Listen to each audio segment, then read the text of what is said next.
natin, pero mukhang dalawang dragon ang posible nating makita sa laban na to. Si Nats ang hindi pa nakakakuha ng kanyang level 4 dahil nakumpleto na yata para dito sa Echo. Sila na nga yata ang nagsimula agad. Dalawang dragon ang ating makikita pero mauuna yata makahanap dito ng target kaso kinain at kinamita ng Dantunyo dito as welcome. Si Sanford pa nga yung una mapaparusahan pero yung pagbagsak ng Appraisers Slot hindi rin tiro. Si JP naman ang isinunod nila tapos si Nats patulod lang na hinahanap yung mga target. Pero grabe naman yung flicker doon ni Sanji. At si Cartizzi naman ngayon ang hinahabol nila Light pero makaka-out lang din siya.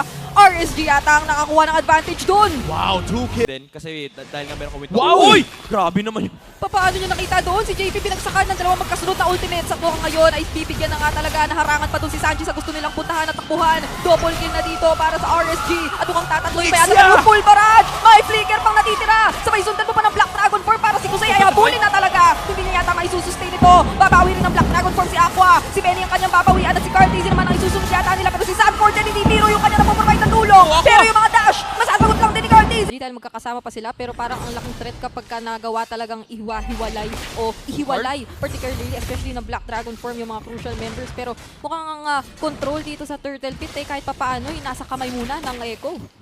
Meron ng Heptasis dito si Nats. Oh, pero Echo, Light, he might just bite the dust here pero masyadong makunat. Oo, nagawa pa rin niyang i-immune ng kanyang sarili pero mukhang siya na nga ang go talaga. Electro final blow din mula doon sa likod pero si Nats yata ay kahit papaano ay masasalubong. Demon Kite din, iba ang kanyang pipiliting gamitin ng Deponas welcome. Si Sanford yun na medyo makunat nga lang tapos si Cartizzi din pinipihit siya. Sanford nga lang dito, tatry din tamaan si Aqua pero si Demon Kite din, kinakailangan mo na tumakbo dahil siya na lang ang naiiwan at mabibigyan din siya. Echo ngayon ang makakakuha ng kalamangan. Naghiwalay ang laban sa dalawa at nahanap ng Echo yung mga targets na gusto nila. Kaya naman tinawag natin tong El Clasico, subuntok ang RSG pero kasama yun sa mga mga fundamental truths ng buhay. Tama, yan, Sanford with a Black Dragon Form, 2v1 pero 4 ata nag-aabang. Grabe, kinakaya pa rin niya at hindi niya tinakasan. Sinalo niya pa at pinasok dahil meron siyang mga kasamang susunod din dahil sila ng isang miyembro sa RSG bago pa etong Lord. Pero ipinagpapatuloy pa rin yung pagkuha at pumasok na nga din yung ibang mga miyembro ng Echo. Appraisers natin pinagsak na din. Kusei tamang free hit lang muna pero si Demon Kite pa din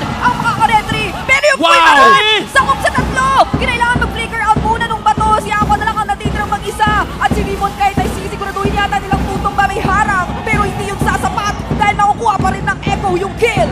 Lord Manny. Nahanap yata rin ng RSG. Sanford makaka-Black Oh, Dragon that's Form na big. lang. At mukhang hindi na siya Oh, tuluyang habulin. mabibigyan dahil makakaipit na rin sa likod si Cartizzi. Ilalaban nila ito kahit dalawa lang sila dahil may nagko-conceal at may susunod doon sa baba. Kinakailangan na mag-flicker o tumakbo pa malayo ng RSG.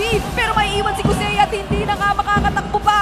So ngayon, ang gold laner pa ng RSG yung nawala. Oh no, this is big for Echo. Nahanap na nila pero na-terrify! Oh, nasagot pa doon pero may petrify. Anong Lord turn? Ang bilis. Gank turn. Biruin mo siya yung ginagang. Tapos sabi niya, kayo ginagang ko. Binaligtad agad yung sitwasyon nila Benny. Napakaingat talaga nila. Focus muna ng RSG. Mukhang tunawin at patumpay ng Lord. Samantalang inhibitor turrets ang tinitignan ng Echo dito sa kabila. Aqua rin kahit papaano ay mag-zone ng kalaban. At magiging successful ang RSG ngayon doon sa depensa. Pero sabi ni Sanford, it's time. Tayo naman ang papasok. Tayo naman ang mag-initiate. Si Light doon may hahanapin sa likod. Pero yung follow-up ay kakapusin ba? Nandun naman si Nats. Susundan. Pero mukhang hindi siya makakakuha ng kill. Oh, Sanford! Medyo low na. Pero tiyan mo naman yung full barrage. Yung timing. Aqua is down. And so is Nats. And ngayon si Demon Kite din yata ay mawawala na. Dalawa na lang ang dedepensa para sa RSG. Pero mukhang ang call ng Echo ay tapusin ang laban as they take. O na mapupull off mo kasi napakahirap yatang magkamali dito sa tipo ng composition na meron ngayon ang Echo. Kaya nilang bawiin yun at baliktarin. And speaking of, wala na nga yatang munang laban o pagbabaliktad na mangyayari. Tahimik lang na kinuha ng Echo yung turtle kanina. Sinimulan na nga agad ni Cartizzi pero ginamit niya ang kanyang retribution at kailangan niya magtago dito sa loob ng bush. Demon Kite on the other hand, meron pang retry to. Naku, mukhang gugustuhin nilang guluhin. Pero natalo na agad si Light at mukhang siya agad ang bibigyan. So -1 na. At Pero mapupunta sa win condition. Pag wala na kasi si Light, madilim na. Tama. So mahirap maghanap. Pero ito, papadilimin ba? Dahil nakakatakas yata si Sanford! Oh! Pero No way! parang No! kanyang sustain. Nakita natin from Nats pero ganoon din yung level of mastery. Pero Light! speaking of mastery, may setup tayo makukuha. Sinamahan mo pa ng penalty zone kaya naman may isang kill na mapupunta sa RSG. Pero makakabawi yata ang Echo dahil nakita o nakuha din si Nats. Ay, sakto na eh.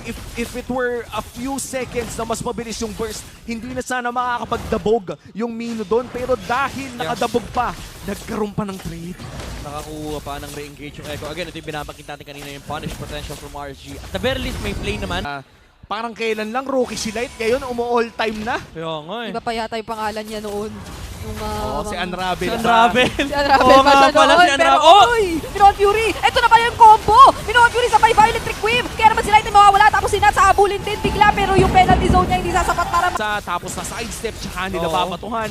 Parang feeling ko nga at this point, itong Echo lineup na to, hindi na nila kinukoms yun eh. Patunayan. Gawin mo na lang. Edit mo na lang mamaya, huwag ka na mag-chat. Oo, kailangan mo na papatunayan dahil si Light ngayon mukhang hindi niya makukuha na naman yung Goal! tapos dalawa pa yung matatalunan! Doon with the facial migration at yung mga fracture yata Nuts? hindi pa masyadong ramdam. Si Nats muli ang mapaparusahan this time ng Echo at si Light na hinahabol ay hindi na yata patatakasin pa. Grabe naman! Nandito JP? na si JP!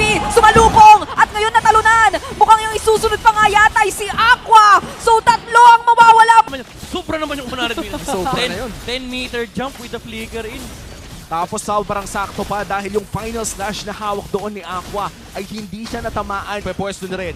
Ginamit na si EG Boy para mang-zone out lamang pero may counter EG Boy na manggagaling kay Aqua. Uy! Maraming nanakap doon pero mas marami yatang nanakap mula sa RSG. Sinasay hindi na makakapag-set up pa dahil nabigyan na naman siya agad ng Echo. Sabay paalam na dito sa mid lane turret at Transfer! isa pang huli! Onto Aqua! Na hindi na makakapag-cast din ng ultimate dahil yung Valentina pinatumba na agad. Kasama pa nila yung Lord dito sa gitna. Mukhang gusto nang kumatok at tapusin ito ng mga Orca. Si Light na naman ang isusunod din sa double kill na para dito sa kanila. Demon kahit itatry kahit Tower paano lock, tower balansin yung mga minions pero